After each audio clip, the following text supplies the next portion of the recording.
We all know Pakistan मौसमियाती तब्दीली के दहाने पे नहीं आ गए बल्कि उसकी पूरी तरीके से चपेट में आ गए। रिलीफ कैंप भी बन चुके हैं, इवैक्यूएशन का काम जो है वो पहले से ही बता दिया गया। पाकिस्तान साइड पे जितने भी हेडवर्क्स हैं वहां पर हमने इरिटेशन जो है देखी है, वहां पे आउटफ्लो हुआ है दरिया का।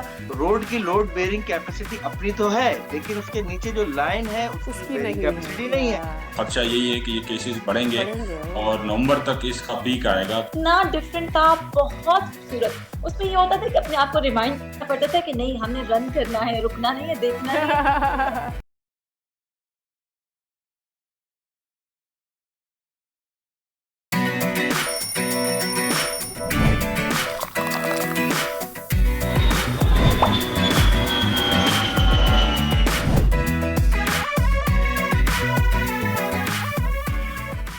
भारत से पानी छोड़े जाने और मुसलसल बारिशों के बायस दरियाए रावी चनाब सतलज में सैलाबी कैफियत शिद्दत इख्तियार कर गई। नारोवाल सियालकोट शकरगढ़ के बरसाती नालों में तुगयानी, दरिया सतलज और रावी में बड़े रेले दाखिल, ऊंचे दर्जे का सैलाब, पानी की आमद 1,96,000 क्यूसेक रिकॉर्ड की गई। दरिया सतलज में बहावलपुर और भावलनगर के मकाम पर पानी की सतह में इजाफा, कई देहात ज़ेर-ए-आब, मकानात और हजारों एकड़ ज़राई अराजी को शदीद नुकसान। सियालकोट जफरवाल नाला डेक पर मौजूद हंजली वाला पुल सैलाब के पानी में बह गया। दरिया चनाब में सैलाब के खतरे के पेश नज़र लोगों को महफूज मकाम पर मुंतकली के लिए ऐलानात। पाकिस्तान मौसमियाती तबाही के दहाने पर आ गया, जिसके मुमकिन खतरनाक असरात से मुल्क में सैलाब और खुश्क साली के खदशात बढ़ रहे हैं। अगले साल शिद्दत 22% ज्यादा हो सकती है। चेयरमैन NDMA की मुल्क की मौजूदा सूरत हाल पर पब्लिक अकाउंट्स कमेटी में ब्रीफिंग, खबरदार किया कि अगर दर्जा हरारत बढ़ता रहा तो जल्द ग्लेशियर्स खत्म हो जाएंगे। भारत की बरामदात को बड़ा झटका, अमरीकी सदर का आयद करदा 50% टैरिफ आज से नाफिज हो गया। दोनों बड़ी मईशतों के दरमियान दो तरफा तजारती हजम 190 अरब डॉलर से जायद है। क्या मौजूदा सूरत हाल में अमरीका पाकिस्तान को मुतबादिल के तौर पर इस्तेमाल करने की कोशिश करेगा? प्रोग्राम में जानेंगे एक्सपर्ट की राय। कराची समेत सिंध में निकासी आब का अबतर निज़ाम, मच्छरों की अफजाइश में होशरुबा इजाफे से डेंगू के केसेस बढ़ गए। ब्लड बैंक्स पर प्लेटलेट्स और मेगा प्लेटलेट्स की मांग बढ़ गई। सिंध में रवा साल डेंगू के 436 केसेस रिपोर्ट हुए। कराची का जिला शिरकी सबसे ज्यादा मुतासिर हुआ, जहां 93 केसेस सामने आए। और पाकिस्तानी रनर्स की सेशल्स टीचर ट्रेल रेंज में धूम, अफ्रीका में होने वाली मैराथन वकार अहमद ने जीत ली। पाकिस्तानी टीम ने पहली, दूसरी, चौथी और पांचवी पोजीशन अपने नाम की। पाकिस्तानी खातीन में अनम उजैर सबसे तेज रही। लाहौर के अनम उजैर ने फासला 4 घंटे 24 मिनट पर तय किया। सेशल्स नेचर ट्रेल रन में पाकिस्तान की नुमाइंदगी करने वाली अनम उजैर से करवाएंगे आज मुलाकात। अस्सलाम वालेकुम, खुश आमदीद। भली करे आया जी आया नू बखैर आगले वशत के दुनिया बोल है के साथ मैं हूं फैसल करीम और मैं सादिया साहब। Sadia, we all know Pakistan मौसमियाती तब्दीली के दहाने पे नहीं आ गए बल्कि उसकी पूरी तरीके से चपेट में आ गए, जिसके मुमकिन ख़तरनाक असरात अब हम देख रहे हैं। मुल्क में सैलाब इस वक्त पूरे ज़ोर शोर से अपना पूरा गुस्सा दिखा रहा है और अगले साल तो शिद्दत 22% ज़्यादा हो सकती है, ये कहना है चेयरमैन NDMA ने। और उन्होंने कहा कि मुल्क की मौजूदा सूरत हाल बहुत ही ख़तरनाक है। खबरदार उन्होंने किया है कि आने वाला वक्त पहले से भी बुरा हो सकता है। बिल्कुल फैसल, एक और मॉनसून स्पेल आने वाला है और इसकी शिद्दत स्पेल के नतीजे में जो रावी है, चनाब है, सतलज है, सैलाब का पानी वहाँ पर बढ़ गया है और नारोवाल सियालकोट शकरगढ़ जैसे एरियाज़ में शगाफ पड़ गए हैं। और इन्फॉर्मेशन ये भी दी जा रही है कि जो जफरवाल है या फिर हिंजली पुल है, वहाँ का कुछ नाला डेक के दबाव में भी हिस्सा आया हुआ है और दर्जनों देहात का जो राब्ता है सड़कों का वो कट के रह गया है और लोग जो हैं वो एक जगह पर स्टैग्नेंट होकर रह गए हैं और उनको ये वार्निंग दे दी गई है कि भाई अपने आप को ज़रूर महफूज रखें और कोई रिस्क ना लें।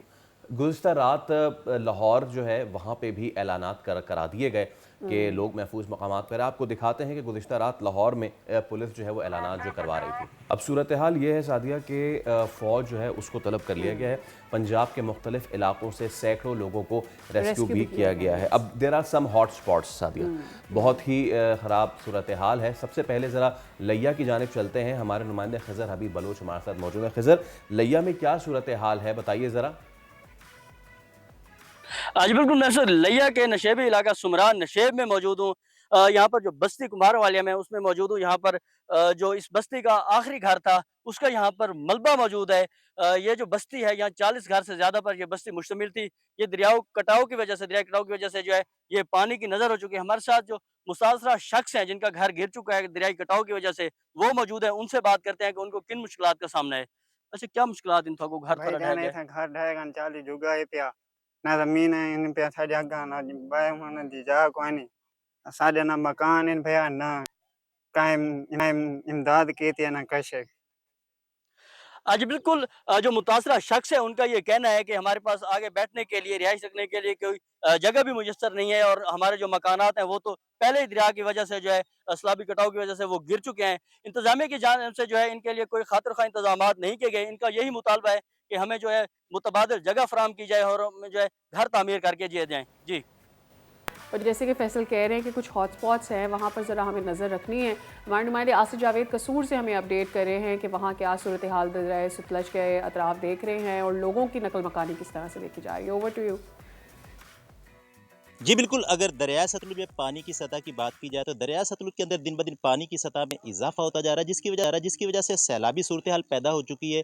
यहाँ के जो इलाका मकीन है काफ़ी हद तक परेशान हैं, क्योंकि इलाका मकीनों का ये कहना है कि उनके घरों में पानी दाखिल हो चुका है और इसके अलावा इनका ये कहना है कि जो चारे के मसाइल हैं दिन ब दिन बढ़ते जा रहे हैं, क्योंकि इनके जो जानवर हैं अगर उनको चारा नहीं मिलेगा तो जानवर कैसे अपनी ज़िंदगी को गुजार सकेंगे। मेरे साथ यहाँ पर इलाका मकीन मौजूद है, मजीद इनसे जानते हैं इनका क्या कहना है, इनका क्या मसला मिसाल है। जी सर, क्या कहना चाहेंगे, क्या मसले मिसाइल? ਅਸੀਂ ਜੀ ਸਰ ਕਹਿਣਾ ਚਾਹ ਰਹੇ ਵੀ ਮਾਲ ਡੰਗਰ ਲਈ ਸਾਨੂੰ ਕੋਈ ਸ਼ਾਇਦ ਦੇ ਦਿਓ ਔਰ ਨਾ ਸਾਨੂੰ ਆਪ ਦੀ ਜ਼ਰੂਰਤ ਹੈ ਨਾ ਕਿਸੇ ਦੀ ਜ਼ਰੂਰਤ ਹੈ। ਇਹ ਹੈਗੀ ਤੇ ਇੱਥੇ ਥੋੜਾ ਜਿਹਾ ਪੱਥਰ ਸਾੜ ਦੇਣਾ ਵੇ ਪੱਠੇ ਸਾਰੇ ਗਲ ਗਏ ਵੇ ਦੁਨੀਆ ਕਿਵੇਂ ਸਾਡੀਆਂ ਜਨਾਨੀਆਂ ਵੇਖੋ ਕੀ ਕਰਦੀਆਂ ਫਿਰਦੀਆਂ ਗੋਹੇ ਦੇ ਵਿੱਚ ਬੜੀਆਂ ਨੇ। जैसा कि इलाका मकीनों का ये कहना है कि जो हमारे जो जानवर हैं उनके लिए चारे की बहुत बड़ी ज़रूरत है, और उनका ये भी कहना है कि चारे की बहुत बड़ी किल्लत यहाँ पर पैदा हो चुकी है। इनका ये मुतालबा है कि हमें कुछ ना दिया जाए लेकिन हमारे जानवरों के लिए चारा लाजमी दिया जाए, क्योंकि इनका ये कहना है कि खेतों से चारा लाने के लिए बहुत ज़्यादा परेशानी का सामना करना पड़ता है, क्योंकि जब पानी से निकल कर चारा लाना पड़ता है तो इनका कुछ चारा घरों तक पहुँचता है और कुछ चारा ऐसे ही दरिया के अंदर बह जाता है। लोग यहाँ के बहुत ज़्यादा परेशान हैं। इनका ये है कि जो इनका ये इलाका है यहाँ पर बंद बांध दिया जाए और पत्थर डाल दिया जाए ताकि लोग नुकसान से बच सकें। जी। तो जो दरियाओं के अतराफ वाले इलाके हैं वहाँ पर ऑब्वियसली वो उनकी वल्नरेबिलिटी वैसे ही ज़्यादा होती है और फिर हर एक को डर ये होता है फैसल कि उनके माल मवेशी होते हैं, वो खुद तो मूव कर जाएंगे लेकिन अपने जानवरों को कहाँ लेकर जाएंगे और कितना मूव कर सकते हैं। तो वो लास्ट मोमेंट तक रिस्क लेते हैं, चांस लेते हैं कि अगर कोई बचत हो जाए और उनको अपना घर ना छोड़ना पड़े, लेकिन ऐसे में उनको नुकसान का सामना ज़्यादा करना पड़ेगा। अभी तो सादिया पहले तो अपनी जान के लाले पड़े हुए हैं लोगों को, लोग बेहद परेशान हैं और अब सूरत हाल ये है कि भारत ने भी पानी पीछे से छोड़ा है, प्लस ये कि बारिशें यहाँ भी हो रही हैं, तो ये मिक्स बैग ऑफ फैक्टर्स हैं। और इस पे फिर कल जो चेयरमैन एनडीएमए ने पब्लिक अकाउंट्स कमेटी में जो ब्रीफिंग दी है वो बहुत ही हलचल मचाने वाली है, बहुत ही अलार्मिंग है। उनका ये कहना है कि अगले साल, जैसे कि हमने कल भी ये चीज़ डिस्कस की थी कि परसों मुसद्दिक मलिक ने कहा था कि अगला आने वाले साल मजीद एडवर्स होगा, तो चेयरमैन एनडीएमए ये कहते हैं कि 22% ज़्यादा है। तो अभी हमारे सामने ये सिचुएशन है, अगर अगले साल हमने सिचुएशन कंट्रोल नहीं की, अगर अगले साल हमने प्री प्लानिंग नहीं की और अभी तो सोचें साथी, अभी हम ये सैलाब से निपट रहे हैं। Today when I was coming to office I was just thinking कि अभी हम एक अजाब से निकलेंगे, अल्लाह करे कि हम जल्द इससे नबरदाज़मा हो जाए, अल्लाह करे कि ये हमारा जो इससे नुकसान पहुँचाना है वो तो पहुँचाएगा, इट गोज़ विदाउट सेइंग, लेकिन अभी ये चीज़ ख़त्म होगी और आगे हमारे स्मॉग खड़ा हुआ है, ठीक है। तो सिचुएशन जो है वो मौसम के हवाले से एडवर्स होती जा रही है और इसमें वज़ीर आज़म शहबाज शरीफ ने भी दुनिया से ये शिकवा किया है कि जी दुनिया को हमारी मदद के लिए आगे आना पड़ेगा, we have to look at ourselves as well, हम क्या कर रहे हैं। एक्चुअली जो बात ओवर एंड ओवर फैसल हम ये बात कर चुके हैं कि जितनी तेज़ी से टेम्परेचर रेज हो रहा है उस टेम्परेचर को रोकना होगा, लेकिन हमें ये भी देखना होगा कि जिस वजह से अभी इस वक्त जो सूरत हाल है, हम हाँ ठीक है ग्लेशियर्स पिघलने की वजह से जो हम ग्लाफ्स देखते हैं, तेज़ी से पानी का बहाव देखते हैं, वो सारी चीज़ें एक तरफ हैं, लेकिन इसके अलावा भी जिस तेज़ी से हमारे यहाँ दरख्तों को काटा जा रहा है, जो सैलाब के रास्ते में बैरियर्स थे उन बैरियर्स को हटाया जा रहा है, अपर एरियाज़ में तो तबाही की एक यूँ कह लें कि बड़ी वजह वो भी है, तो आप उसको भी इग्नोर नहीं कर सकते। दूसरी चीज़ ये कि आपको अपनी लाइफ को मेक शिफ्ट करना होगा, आपको अडेप्टेबिलिटी लेकर आनी पड़ेगी, आपको लोगों को अवेयरनेस भी देनी पड़ेगी इन अतराफ़ में। आई मीन आप जानते हो कि सिंध का जो इलाका है वहाँ का एक बड़ा डेल्टा जो है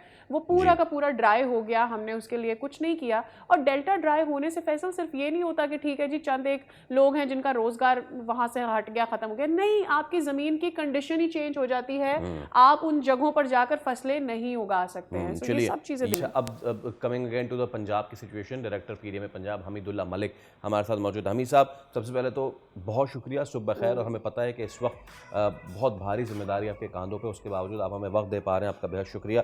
लेकिन लोगों को आगाह करना भी बड़ा ज़रूरी है। हमीद साहब, what is the situation right now? इस वक्त क्या सूरत हाल है पंजाब के पानियों में?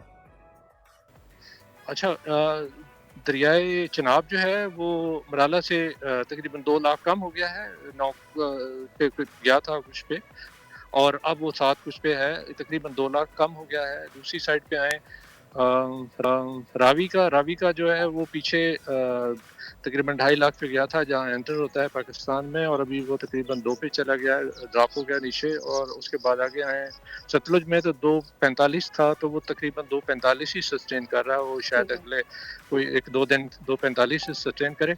इस वक्त हम रावी के ब्रिज पे, बल्कि जो ब्रीचिंग सेक्शन है उस पर मौजूद हैं, और डीसी साहब भी हैं, और साथ आर्मी के जो हैं वो भी जीओसी भी हैं, और सारे हम इस वक्त फील्ड में हैं, पूरी टीमें मौजूद हैं।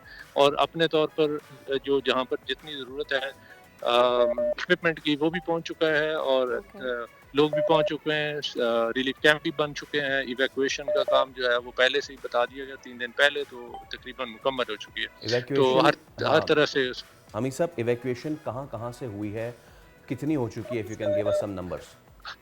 ये लाइव वो सारा आप इसी इवेंट को कवर कर रहे हैं, तो इसलिए जी इस वक्त जो सिचुएशन है वो इंडस में नॉर्मल है, जेलम में नॉर्मल है, और दूसरी साइड पे जो है ना वो भी इस वक्त सारा कुछ कंट्रोल में, इवैक्यूएशन हो चुकी हैं, सारे लोग अपने अपनी जगहों पर निकल चुके हैं। और जो थोड़े बहुत रह गए उनको अभी बोट्स वगैरह जो है ना वो अलर्ट हैं, खुदा न खास्ता कोई भी कॉल होती है तो उसको रिस्पॉन्ड करने के लिए। ठीक है, कुछ इवैक्यूई कैंप्स भी बनाए गए हैं क्या अभी कुछ लोगों जी, हर जगह पर, हर इस वक्त लाहौर में जो है ना तकरीबन कितने इवैक्यूएशन कैंप बने यहाँ पर लाहौर में? कैंप कितने बनाए? 7 बने, 17 बने हैं लाहौर में। अच्छा, ठीक है। तो ये और ऐसे ही आगे कुछ लोग गिला करते नजर आ रहे हैं, उनके जानवरों के लिए खाने वाने की बात कर रहे हैं, उनके लिए चारे का इंतजाम पहले है कि जानवर पहले आते हैं, उसके बाद लोग निकलते हैं। जी हाँ, राइट। जी हाँ। अच्छा, अब इसमें ये भी हमीद साहब, can you give us some numbers, किस इलाके से कितने लोगों को इवैक्यूएट किया है? ये लाखों में बनती है तादाद। इस वक्त मैं चूंकि फील्ड में खड़ा हूँ, और साथ सारे एक वो उसके बंद पे दरिया के रावी के, तो इसलिए वो थोड़ा सा यहाँ पर हमने कुछ डिसीजन लेने हैं, तो इसलिए मैं आपको एक्यूरेट जो है ना इस वक्त वो नहीं बता पाऊंगा। हाँ, तो 12 लाखों में आता था। अच्छा, एक नंबर ऑफ एक स्पेल एक्सपेक्ट किया जा रहा है क्या भारत की जानिब से मजीद, क्योंकि बारिशें अभी रुकी नहीं हैं, उधर भारत में भी हो रही, इधर भी? नहीं, कोई भारत ने पानी नहीं छोड़ा, ये नीचे ही फुटेल पे बारिश हुई है, वहीं से पानी डायरेक्ट आ गया है। साथ ही बारिशें थी बिल्कुल नज़दीक जो है ना, ये जो हिमालय है उसके फुटेल पे थी, तो वहीं से नीचे आ गया। ओके सर, कितने अरसे तक हम ये चीज़ देख सकते हैं? और ख़ास तौर पे ये ज़्यादा ये 2 दिन में तकरीबन सेटल हो जाएगा इंशाल्लाह। बल्कि आज जो है ना वो पीछे से डाउन हो चुका है, इसका इम्पैक्ट आने में शायद 1 दिन लग जाए। Sir, do we know of any खुदा ना खास्ता कैजुअलिटी या फिर कोई? अभी तक कोई किसी किस्म की कैजुअलिटी नहीं है, अभी तक अल्लाह के फजल से इतने जो एफर्ट किए हैं उससे कोई किस किस्म की कैजुअलिटी नहीं है। Are we expecting any more rain spells in areas में?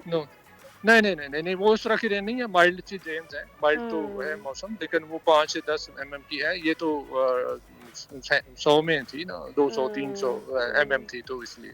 अच्छा, अगर हम हमीद साहब थोड़ा सा माइक्रो कर लें, सियालकोट नारोवाल में कल काफ़ी हुआ है मामला, तो इन शहरों में क्या सूरत हाल है फिलहाल? जी, दोबारा बताइएगा जरा। सियालकोट नारोवाल में सिचुएशन क्या है? जी, सियालकोट नारोवाल में ये है कि नाले गुजरते हैं, एक नाला निकलता है वहाँ से, दूसरी साइड पे सियालकोट में एक दूसरी साइड पे है, तो वो दोनों में पानी जो है ना वो अचानक ऊपर बारिश हुई, नीचे भी बारिश हो रही थी, तो इसलिए वो प्रॉब्लम हो गया।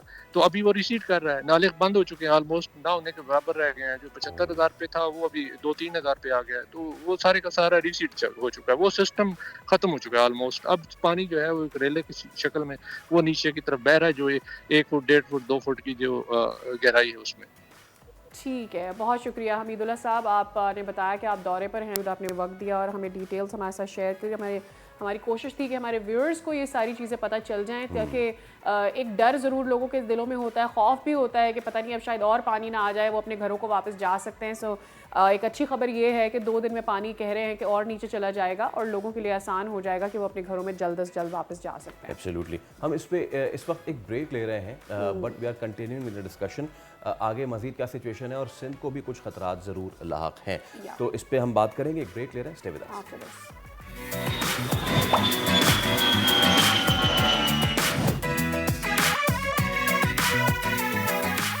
खुशामदीद एक बार फिर, and we are continuing our discussion with the weather. और इस वक्त पाकिस्तान में जो मौसम की सूरत हाल है, पंजाब का अगर जिक्र करें तो इस वक्त सिचुएशन ऑल्दो के कुछ दरिया जो हैं उनमें कामनेस आना शुरू हुई है, बट स्टिल हम क्या एक्सपेक्ट कर रहे हैं।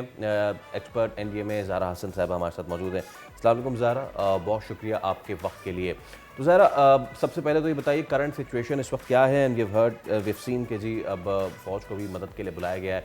व्हाट आर द नंबर्स, कितने डिस्प्लेस्ड हुए हैं, कितनों की इस वक्त रेस्क्यू किया गया है, क्या सिचुएशन है? स्पेल में है मानसून के, और जैसे कि आपने देखा है इंडियन साइड पे जो है वो 600 मिलीमीटर से ज़्यादा बारिश रिकॉर्ड की गई है पिछले 24 घंटों में। और पाकिस्तान में जो है वो सियालकोट में जो है वो 300 से ज़्यादा मिलीमीटर बारिश रिकॉर्ड की गई है। ये एक फैक्टर था। इसके साथ साथ जो हॉरिजॉन्टल फैक्टर था, यानी कि इंडियन डैम्स का भर जाना, तमाम डैम्स चाहे वो थीन हो जो कि रावी में फीड करते हैं, पोंग और भाखरा हो जो कि सतलज में फीड करते हैं, या चेनाब हो जिसके पीछे बगलियार, सलाल और जो लोकल नलाज हैं जम्मू तवी और मुनव्वर तवी, इन तमाम में तुगयानी हो गई थी। इनमें से रिलीज हुआ वाटर का, जिसकी वजह से पाकिस्तान साइड पे जितने भी हेडवर्क्स हैं और उसकी जो डाउन स्ट्रीम में एरियाज हैं वहां पर हमने इनडेशन जो है देखी है, वहां पे आउटफ्लो हुआ है दरिया का। मैं अगर चनाब की बात करूं तो चनाब में मराला जो है, इसने एक हिस्टोरिकल सर्ज जो है वो रिकॉर्ड किया गया है कल रात को, जो कि 9 लाख क्यूसिक तक गया है। चूंकि अभी जो है ये इसका डिक्रीजिंग ट्रेंड है जो कि 7.6 तक है, लेकिन इसके नीचे जो हेडवर्क्स हैं जिसमें खानकी और कादराबाद शामिल है, जिनका इंक्रीजिंग ट्रेंड जो है वो करंटली है। इसमें जो इलाके जो हैं वो हाई अलर्ट में हैं, जिसमें सियालकोट, गुजरात शामिल हैं। इनकी तमाम डिटेल्स जो यूसी जो हैं वो हाई रिस्क में हैं। जो एग्रीकल्चर एरिया है, ये तमाम डिटेल्स हमने मुतलका पीडीएमए के साथ शेयर की हैं। इसके साथ साथ रावी की बात की जाए तो रावी की जो लोकल नल्लास हैं, जिनमें बेन, बसंतर और तेग और एक शामिल है, वहाँ पे भी जो लेवल है वो अपराइज हुआ है, सर्च पे गया है। इसके साथ साथ थीन डैम जो है, वहाँ से भी इंडियन डैम जो है वहाँ से भी रिलीज आया है, जो कि 90% स्टोरेज कैपेसिटी को जो है क्रॉस कर चुका है। इसके साथ साथ उसमें जितने भी उसके एडजॉइनिंग एरियाज हैं जम्मू जो साइड पर है, जहां पर कठुआ, सांबा और उधमपुर शामिल है, वहां पर बारिशें जो हैं वो 600 मिलीमीटर से ज्यादा रिकॉर्ड की गई हैं, जिसकी वजह से जसर जो है वो भी एक्सेप्शनली हाई, यानी कि 2.29 कैटेगरी पे जो है वो फ्लड की कैटेगरी में शामिल है। अब एक जो सुख का सांस कह लें, एक यूं भी है कि चले अब सिचुएशन थोड़ी हमारी कुछ दिन पहले पीडीएमए पंजाब से बात हो रही थी, तो उनका भी यही कहना था कि situation under control in a वे यूं है कि लोगों को इवैक्यूएट कर दिया गया है और दरिया जो है वो थोड़ा काम हो रहे हैं और बारिशें भी इतनी ज़्यादा एक्सपेक्टेड नहीं है कि मज़ीद जो है अफरा तफरी हो या कोई ऐसी वल्नरेबिलिटी उस इलाके में हमें मज़ीद नज़र आए। बट कल जो चेयरमैन पीडीएमए ने पब्लिक अकाउंट्स कमेटी में ब्रीफ किया है आने वाले वेदर्स के हवाले से, उस पर थोड़ा सा पैटर्न आपसे जानना चाहते हैं। हमारे लिए ये परेशान कुन है, ऑब्वियसली पूरे पाकिस्तान के लिए है कि 22% बढ़ेगा जो इस वक्त हमने पाकिस्तान में देखा है उससे ज़्यादा। ज़रा मुझे पैटर्न समझा सकती हैं जब आप ये बात करें कि जी सैलाब भी बढ़ेंगे और खुश्क साली भी बढ़ेगी? जी बिल्कुल ऐसे ही है। देखिए जैसे कि अभी जो क्लाइमेट चेंज की टर्म है, it has been change to climate variability. अगर आप पिछले सालों की निस्बत जो है वो कंपैरेटिव एनालिसिस करें या डिजास्टर का करें या क्लाइमेट पैटर्न का करें, तो यू मस्ट हैव फाइंड कि कभी भी मानसून जो है वो केपी की तरफ मूव नहीं किया। लेकिन अभी आपके पैटर्न्स इतने चेंज हो गए हैं कि ये 100 किलोमीटर इसने अपना शिफ्ट जो है मानसून ने किया है, जिसकी वजह से हमने विटनेस किए कुछ डिजास्टर जो है, जो कि 1988 में देखा गया, 14 में देखा गया, 10 में देखा गया, 22 में देखा गया, और इस साल तो it is quite different from the previous year. जिस तरह कि मानसून के स्टार्ट में हमने विटनेस किए localise event in the form of cloud bursting, in the form of flash flooding, Babusar में हो या खैबर पख्तूनख्वा के बुनेर में हो, बाजोड़ में हो। बिल्कुल अब ये पैटर्न जो है इसकी चेंज में डिफरेंट फीचर्स और डिफरेंट ट्रिगरिंग पॉइंट्स हैं, जिसमें आपको पता है एक दर्जा हरारत का बढ़ना जो है that is a major cause, जिसकी वजह से आपके नॉर्थ में आपको पता है जो थर्ड पोल है जिसमें पाकिस्तान के पास मेजर कंट्रीब्यूशन और एरिया है दैट हिंदू का हिमालय कराकोरम रीजन का, जो कि स्नो मेल्टिंग की वजह से जो है अफेक्ट हो रहा है। दैट इज वन एलिमेंट जिसमें हम देख रहे हैं हॉरिजॉन्टल फ्लो बढ़ रहा है। ये तो बिल्कुल ठीक है ज़रा। अब मैं आपसे एक चीज़ ये पूछना चाह रहा हूँ, कल चेयरमैन एनडीए ने भी ये कहा नेक्स्ट ईयर, ऑल्दो हम नेक्स्ट ईयर से भी बहुत दूर हैं, बट स्टिल 22% ज़्यादा मामला ख़राब हो सकते हैं। परसों मुसद्दिक मलिक ने कहा है कि जो मानसून के स्पेल हैं इस बार, अगले बार वो 2 से 3 एक्स्ट्रा भी हो सकते हैं, and monsoon can start early and can end late. What are we doing as a nation इस तमाम तर सिचुएशन को हैंडल करने के लिए? जी बिल्कुल, it was refer very rightly. जैसे कि हमने इस साल भी देखा है मानसून जो है उसका एक हफ्ता पहले आगाज हुआ है। लाइक आई सेड अर्लियर कि हम ये टेम्परेचर की एनॉमली और ये प्रेसिपिटेशन यानी बारिश की एनॉमली जो है अगले साल क्या बल्कि उससे आने वाले सालों में जो है वो काफ़ी मुख्तलिफ देखेंगे, वो काफ़ी इंटेंस देखेंगे, बिकॉज हम क्लाइमेट चेंज में दो we are not contributing as much but we are one of the affectees. तो बिल्कुल इसमें हम लोग we are forcing, we are anticipating कि ये अगले नहीं बल्कि आने वाले सालों में इसमें काफ़ी चेंजेस होंगी और वो मटेरियलाइज होगा डिजास्टर और हैजर्ड की सूरत में। And as a nation and as a federal authority what we are doing, we have adopted all the technologies, the latest technologies. वो डेटा सेट हमने यहाँ इकट्ठा किया है, वो मैन पावर इकट्ठी की है ताकि हम, मैं आपको बताना चाहूँगी आपके प्रोग्राम की ये जो सिनेरियो इस साल मटेरियलाइज हो रहे हैं ये भी एनडीएमए ने आज से 6 महीने पहले मानसून आने से पहले जो है इसकी पूरी प्रोजेक्शन की थी कि हमने डिफरेंट सिनेरियोज बनाए थे कि अगर इतनी बारिशें होंगी तो this will be the scenario along the Ravi split. तो आने वाले सालों में इंशाल्लाह हम इसको मजीद इंप्रूव करेंगे, मजीद लोकलाइज्ड करेंगे, impact based forecasting though we are doing it but we will ensure it कि ये मजीद बेहतर हो ताकि हम किसी भी जानी नुकसान से बच सकें। ठीक है, thank you so very much Zara. We will definitely be taking you as well again, क्योंकि हमें ये समझना है पाकिस्तान में एक बड़ी तादाद में ग्लेशियर्स हैं, वो तेज़ी से पिघल रहे हैं, पिघलते रहेंगे, टेम्परेचर रेज होता रहेगा, सैलाब आते रहेंगे। What are we doing to protect the country from all of it? After this break मज़ीद बात करते हैं।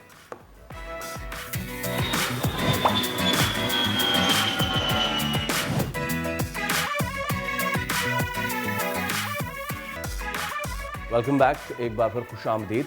और हमने बारिशों की बात की, बारिश आता है, पानी आता है, लेकिन हमें ये नहीं पता था कि पानी आता है तो अपने साथ सड़कें भी बहा के ले जाता है। शायद हमें ये पता था, लेकिन हमने हर साल ये उम्मीद की थी कि शायद इस बार बेहतर हो जाएगा। सब छोड़ें, ये बताएं आपकी तरफ की सड़कों की क्या सिचुएशन है? बहुत बुरी, बहुत बुरी। अच्छा, बेचारा जिस इलाके में हम लोग रहते हैं उधर, वो तो उसको कोई ओन करने के लिए यूँ तैयार नहीं है कि वो कहते हैं तो कराची में हमारे यहाँ आता ही नहीं ना, वो तो इसलिए भी बड़े मसाइल पे रहती हैं यूं ही समझ लीजिए। वो तो एक ये भी मसाइल है। तो एक्चुअली डिसओन करने के बहुत सारे, मेरे कहने का मकसद ये है कि आपको डिसओन करने के बहुत सारे बहाने ज़रूर हैं, लेकिन आप रहते कराची में हैं और कराची में ही ये लोगों को मसाइल होते हैं। एनीवेज, ये जो सड़क पर हम दिखा रहे हैं इस वक्त, ये कहीं ये कराची के मसाइल हैं। जी जी जी, ये वही ये वो सड़कें हमने टूटी हुई देखी है जिसके लिए ऐन मई में हमने बड़े मजाक भी सुने हैं। कहा ये जा रहा था कि ये तो बम गिरने की वजह से ऐसी सड़कें होगी। भाई ये बम गिरने की वजह से नहीं हुई है, ये सिर्फ बारिशों की वजह से ऐसी हो गई है। अच्छा, एक कराची की बहुत सारी सड़कों में से एक और सड़क है जिसका नसीब जो है ना वो है तबाह होना, टूटना। जहांगीर रोड पे गालिबन मौजूद हमारे नुमाइंदे खुर्रम गुलजार, उनकी तरफ हम चलते हैं और लियाकताबाद के करीब और आगे जहांगीर रोड की सूरत हाल, लियाकताबाद, ये सारी चीज़ें ना वक्त ने फिर से तोड़ दिया है इन्हें। तो चलिए खुर्रम गुलजार की जानिब चलते हैं। खुर्रम, क्या सिचुएशन है इस इलाके में, ज़रा बताइए। जब शहर में होने वाली बारिशों के बाद शहर की सड़कें तबाहाल हैं, शहरियों का कारोबार हो, उनका रोज़ का गुजरना हो या उनकी गाड़ियाँ हो, इंतहाई शदीद मुश्किलात का सामना करना पड़ रहा है। शहर में होने वाली बारिश के बाद बड़ी बड़ी शाहराहों पे गड्ढे पड़ गए, सड़कें टूट गई, सीवरेज का निज़ाम जो है वो तबाह हो गया। सुबह घर से निकलने वाले शहरी को इंतहाई मुश्किलात का सामना करना पड़ता है। कहीं उनको गढ़ों में, कहीं सीवरेज का पानी, तो कहीं सड़कों की टूट फूट और ट्रैफिक जाम की सूरत हाल भी अब दरपेश हो रही है। कई रोज़ गुजर जाने के बावजूद भी इंतज़ामिया की जानिब से अब तक कोई काम, मरम्मती काम शुरू नहीं हो सका है। शहरियों को जहाँ कारोबार का नुकसान है, वहीं उनको गाड़ियाँ के भी नुकसान का सामना करना पड़ रहा है। बेशतर गाड़ियों को बड़ा नुकसान पहुँचा है इस हालिया बारिशों में। एक शहरी मौजूद है, इनसे बात करते हैं। सर, क्या सूरत हाल है, क्या कहते हैं?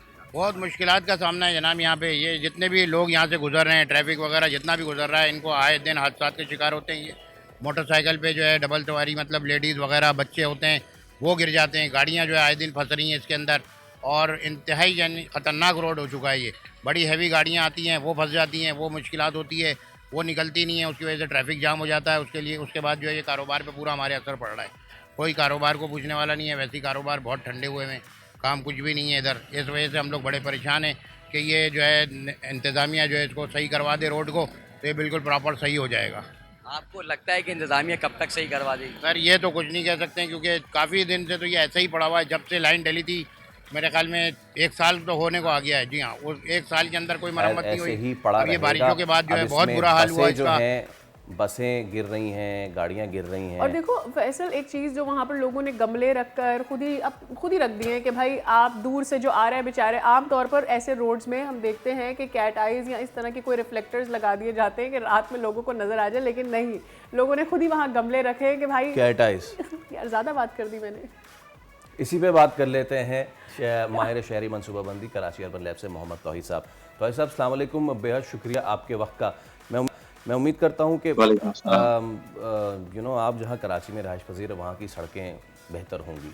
ये मेरी उम्मीद है। आई डोंट नो ये है या नहीं। हम जहाँ जहाँ रहते हैं वहाँ तो सड़कें कभी हुआ करती थी। On a contrary, on a lighter note, एक राइडर से कुछ चीज़ मंगाई और मैं उसको लोकेशन बता रहा था और उसने कहा सर जी हाँ यही है ना वो जहाँ कच्ची सड़क जा रही है। तो मैंने उसको कहा नहीं यार, यहाँ पे कभी सड़क हुआ करती थी और अब वो कच्ची सड़क हो चुकी है। What's wrong with Karachi's roads? क्या सिचुएशन है कराची की सड़कों की? क्यों ये बार बार बैठ जाती, बार बार बनती, बार बार बैठ जाती है?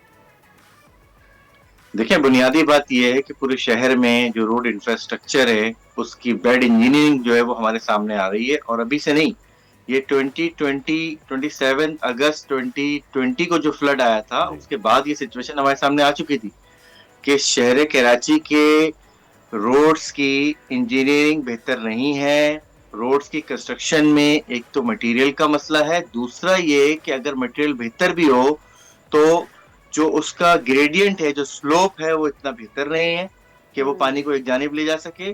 फिर दूसरी चीज ये कि उस फर्दर स्टेप होता है कि स्लोप के बाद जहाँ पे डाउन स्लोप होता है वहां पर आपका जो स्टॉर्म वाटर ड्रेन है, बरसाती नाले जो है, उससे कनेक्ट होनी चाहिए सड़क। हमारे यहाँ सड़क को जबरदस्ती सीवरेज से कनेक्ट कर दिया जाता है, जबकि सीवरेज एक अलहदा निजाम होना चाहिए और बरसाती नालों का निजाम अलहदा होना चाहिए।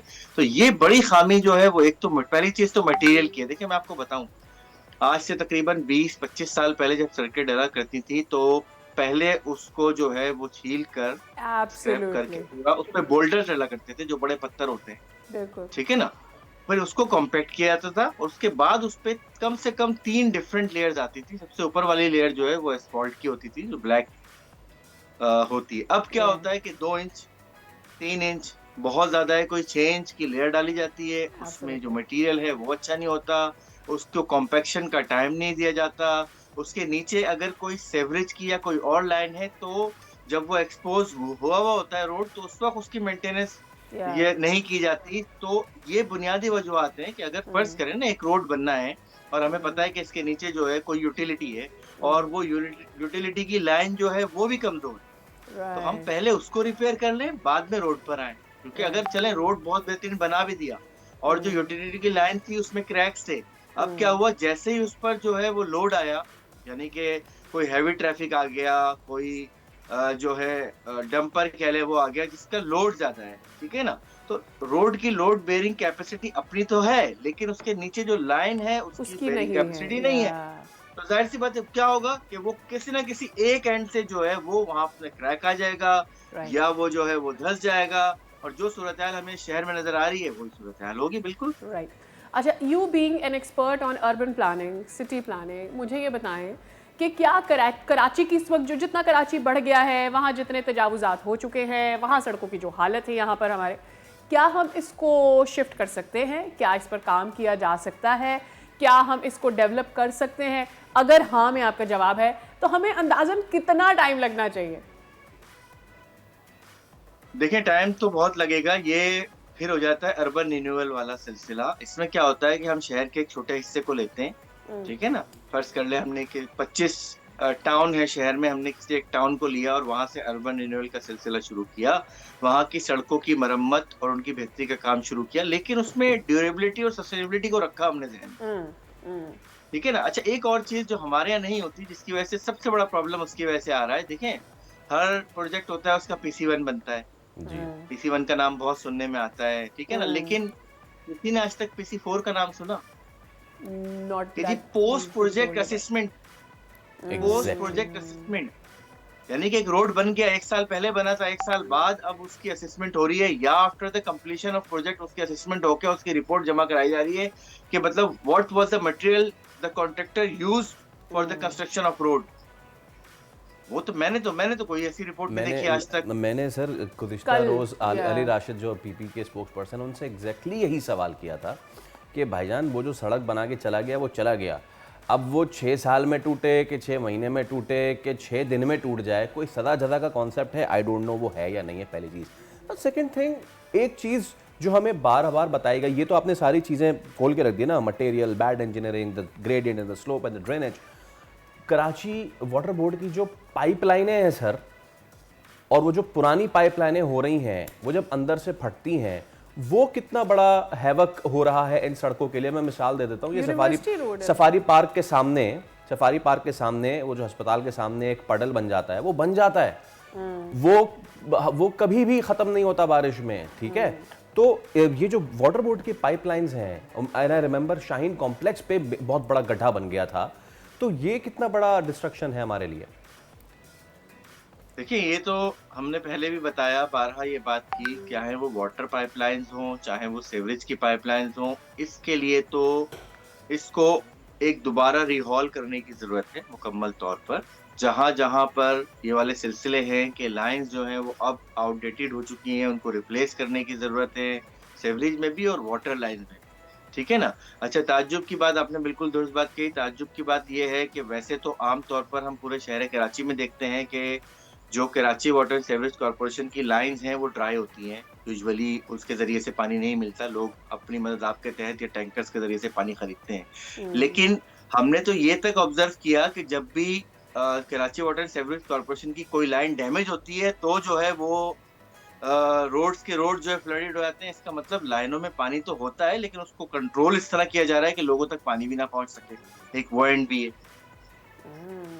या आप सही कह रहे हैं। अच्छा, ये जो आपने बात की कि भाई आपका जो सूरज है और आपका ड्रेनेज एक तरफ और एक आपका नालों की, यानी बरसाती नालों की सूरत हाल है, अब मुझे बताएं जो इस वक्त का कराची है, इसमें कहाँ पर कोई बरसाती नाले की एग्जिस्टेंस है भी है, या ये सब जो है एक जैसे हो गए? आप देखें, 1996 से पहले तक जो है वो बरसाती नालों का एक अलहदा निज़ाम था, जिसमें 38 बड़े बरसाती नाले, हम सुना करते थे मलीर नदी, इसमें साफ शफाफ पानी होता है, ठीक है ना।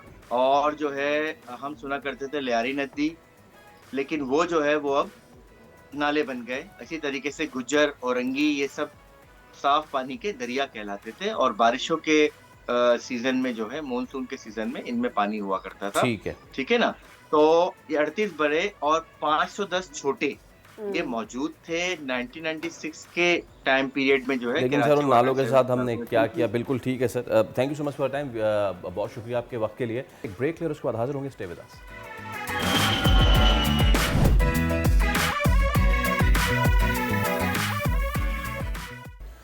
एक बार फिर आपको कहेंगे खुशामदीद। आप देख रहे हैं दुनिया बोल है, और वो तमाम तर लोग जो हमें देख पा रहे हैं और जो उन इलाकों में रह रहे हैं जहाँ पे इस वक्त सैलाब तबाहकारियाँ फैला रहा है, तो उन सबसे दस दरख्वास्त कि अपना बेहद ख्याल रखिए, अपने घर बार और अहलो अयाल का बहुत ख्याल रखिए। हमारी नेक तमन्ना आपके साथ है। एग्जैक्टली, और वार्निंग्स को इग्नोर नहीं कीजिए। आपका जो भी कुछ आपकी जमा पूंजी है वो आपकी ज़िंदगी से ज़्यादा इम्पॉर्टेंट नहीं है। आपकी ज़िंदगी है तो सब कुछ है, तो अपनी ज़िंदगी का ख्याल। अच्छा, मवेशियों का हमने जिक्र किया था सादिया, बड़ा नुकसान हो रहा है, तो अब सैलाब की सूरत हाल के बाद हुआ ये है कि जो दरिया बिखरे हैं और जो मवेशी भारत से बह के अब आना शुरू हो गए हैं। हम फुटेज भी दिखाते हैं, देर यू गो। ये तमाम तर जो मवेशी हैं भारत से बहकर यहाँ पर आ रहे हैं और एक ये नायाब नस्ल का हिरन है, पाड़ा हिरन कहते हैं इसे, ये शकरगढ़ में जो है ये बहकर आ गया है। तो सिर्फ इंसानों को अफेक्ट नहीं करते, जानवरों को भी अफेक्ट करते हैं। सबसे ज़्यादा जानवरों को ही अफेक्ट किया होते हैं और ज़ाहिर है हमारी जो एक पहली कोशिश होती है वो इंसान को बचाना होता है, इस तरफ ध्यान ज़ाहिर है हमारा सेकंड प्रायोरिटीज़ में होता है। लेकिन दिस इज़ इट। अब ये जो माइग्रेशन है ये डेलिब्रेट माइग्रेशन नहीं है, ये एक वेदर कंडीशन की वजह से हो रही है। तो ऑब्वियसली उन्हें भी और हम क्योंकि मवेशियों का तस्करा कर ही रहे हैं, मुश्किलात बहुत बरकरार हैं। हमने पंजाब का जिक्र किया है, घोटकी का रुख अब ज़रा कर लेते हैं और हमारे नुमाइंदे बरकत बलोच हमारे साथ मौजूद है। बरकत, यहाँ पे जो लोग मवेशी पालते हैं उनको इस वक्त सैलाब से क्या क्या तकलीफें हुई हैं, ज़रा बताइए। घोटकी के कच्चे के इलाकों में सैलाबी सूरत हाल बरकरार है, जिसकी वजह से अहले इलाकों को शदीद मुश्किलात का सामना है। ताहम इन इलाकों में ख़ास तौर पर गुजर बसर की बात की जाए तो यहाँ पर ज़राई अराज़ी के साथ मवेशी पाल अफराद की कसीर तादाद मौजूद है, जो कि कुछ अफराद तो नकल मकानी करके, क्योंकि वहाँ पर चारा ख़त्म हो चुका है मवेशियों के लिए, तो नकल मकानी करके पक्के की तरफ आ चुके हैं। और इस वक्त हमारे साथ एक अहले इलाका मौजूद है, उनसे बात करेंगे कि उनको इस वक्त क्या पक्के पर भी क्या मुश्किलात का सामना है, वो क्या कहेंगे। बिस्मिल्लाहिर्रहमानिर्रहीम। बड़ी मेहरबानी तुम्हारी जो तुमने टाइम दिया है हम गरीबों के, पर कोई गवर्नमेंट का मानू कोई कुछ भी नहीं आया। हम अपने सीने पे निकल आए हैं, डंगरों के लिए खाना भी देते हैं, पर जो है आपके भी लिए इधर गर्मी शदीद गर्मी है, गर्मी में इधर कोई मकान नहीं है, इधर आए हुए हैं। तुम्हारे खाना वगैरह मिला है? आप कुछ भी नहीं मिला, कुछ भी नहीं मिला, खाना वगैरह नहीं, कोई डंगरों का मिला है नहीं आपका मिला है, कुछ भी नहीं मिला था। पर तुम्हारी मेहरबानी है जो तुमने टाइम दिया है, और डीसी घोटकी को अपील है तो मेहरबानी करके हमारे लिए कुछ टेंट वगैरह कोई तंबू शंबू है तो जी। इनका कहना है कि ठीक है, बहुत शुक्रिया इस हवाले से आप हमें डिटेल दे रहे थे। एक्चुअली इन लोगों की सारी ज़िंदगी की जमा पूंजी इनके जानवर ही होती। तारिक हुसैन भट्टी हमारे नुमाइंदे पाकपतन से हमारे साथ मौजूद हैं। उधर पाकपतन दरियाए सतलुज में क्या सूरत हाल है और किस तरह से ये किसानों को खास तौर पर अफेक्ट कर रहा है, इस पर ज़रा बात कर लेते हैं। Over to you. जी बिल्कुल, भारतीय आबी जारियत मुसलसल जारी है। भारत ने दरिया सतलुज में पानी छोड़ दिया, जिसके बाद दरिया सतलुज जो है वो बिफर गया है, सैलाबी सूरत हाल पैदा हो चुकी है। पाकपतन की जो 80 किलोमीटर की दरियाई बेल्ट है, वहां पर जो लोगों की ज़राई अराजी है वो दरिया बुर्द हो चुकी है। लोगों की खड़ी फसलें जो हैं वो ज़ेरे आब आ चुकी हैं। कई जो वो देहात वो भी उसमें भी पानी चला गया। अगर ज़िला इंतज़ामिया की बात करें तो ज़िला इंतज़ामिया की जानब से पाकपतन की जो 80 किलोमीटर की दरियाई बेल्ट है, वहाँ पर 13 फ्लड रिलीफ कैंप जो है वो लगा दिए गए हैं, जिसमें रेवेन्यू का अमला, रेस्क्यू का अमला और इसके साथ साथ महकमा लाइव स्टॉक और दीगर महकमों के जो मुलाजमीन हैं वो हमा वक्त कैंपों में मौजूद हैं। और इसके अलावा जो सैलाब ज़दगान इलाके हैं वहाँ पर मौजूद हैं, लोगों को रेस्क्यू किया जा रहा है। रेस्क्यू की जानब से अब तक जो है वो 2800 से ज़ायद अफराद को रेस्क्यू कर लिया गया है। 800 से ज़ायद जो है मवेशी और लोगों के जो घरेलू सामान है उनको भी महफूज मुकामात पर मुंतकिल किया जा रहा है। डिप्टी कमिश्नर आसिफ रजा का कहना है कि भारतीय आबी जारियत से निपटने के लिए ज़िला इंतज़ामिया जो है पाकपतन की वो हमा वक्त तैयार है, वो मैदान में है। मुलाजमीन जो है वो सैलाब ज़दगान इलाकों में जाकर लोगों की मदद कर रहे हैं। जो सैलाब ज़दगान लोग हैं उनको सरकारी सतह पर जो उनको इमदाद फराहम की जा रही है। तो ये इस वक्त सूरत हाल है और पूरा पाकिस्तान क्योंकि कनेक्टेड है सिंधु दरिया से, तो इसलिए जहाँ जहाँ वो बहता हुआ जा रहा है वहाँ वहाँ सिचुएशन है। अब सक्खर बराज पे सिचुएशन क्या है, और पंजाब की तो हमने बात की कि वहाँ पे क्या कुछ हो चुका है, सिंध के लिए इस वक्त मौसम क्या हुक्म दे रहा है, हम बात कर लेते हैं। हमारे साथ अब्दुल अजीज़ सोमरो साहब मौजूद हैं, माहिर बराज उमूर हमारे साथ हैं और सक्खर बराज के एक्स रेगुलेटर भी हैं। अब्दुल अजीज़ सोमरो साहब, बहुत शुक्रिया आपके वक्त के लिए। ज़रा बताएँ इस वक्त क्या सूरत हाल है सक्खर में, और पानी जितना इस वक्त हम देख रहे हैं पंजाब से जो गुजर रहा है, सिंध वालों को कितना खबरदार रहना चाहिए? हाँ जी, अब ऐसा है कि इस वक्त सक्खर बैराज पे तो लो फ्लड चल रहा है। सक्खर बैराज पे 3,49,000 क्यूसेक से अप स्ट्रीम में है, डाउन में 2,96,000 है। अभी यहाँ से सक्खर बैराज से मीडियम फ्लड पास हुआ है। अब जो है ये एक नई सिचुएशन पैदा हुई है, जो तीसरा स्पेल आ रहा है, जो कि चनाब, रावी और सतलज का पानी है। अभी रात जो है चनाब रिवर जो है एट मराना पे 8,95,000 क्यूसेस वहाँ से पास हुआ है। अब वो खानकी और कादराबाद से होता हुआ, पंजना से होता हुआ सिंध में दाखिल होगा चाचना के मकाम से। तो हम इसको ऑब्जर्व कर रहे हैं। एक्सपेक्टेड यही है कि हाई से वेरी हाई फ्लड तक तो जा सकते हैं, लेकिन सुपर फ्लड के फिलहाल कोई ऐसे इम्कान नजर नहीं आ रहे हैं।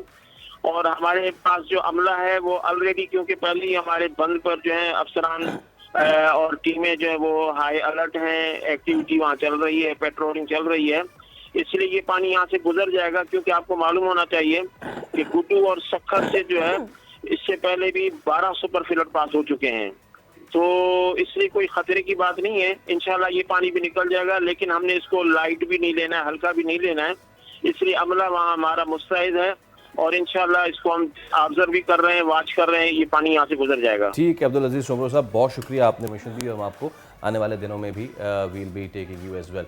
ऑल राइट, अब ज़रा कुछ सियासी नाश्ते का रुख कर लेते हैं और बड़ा ही गर्मा गर्म नाश्ता है, और वो ये है कि गर्मा गर्म नाश्ता है, धुआं उठाते इश्यूज़ हैं।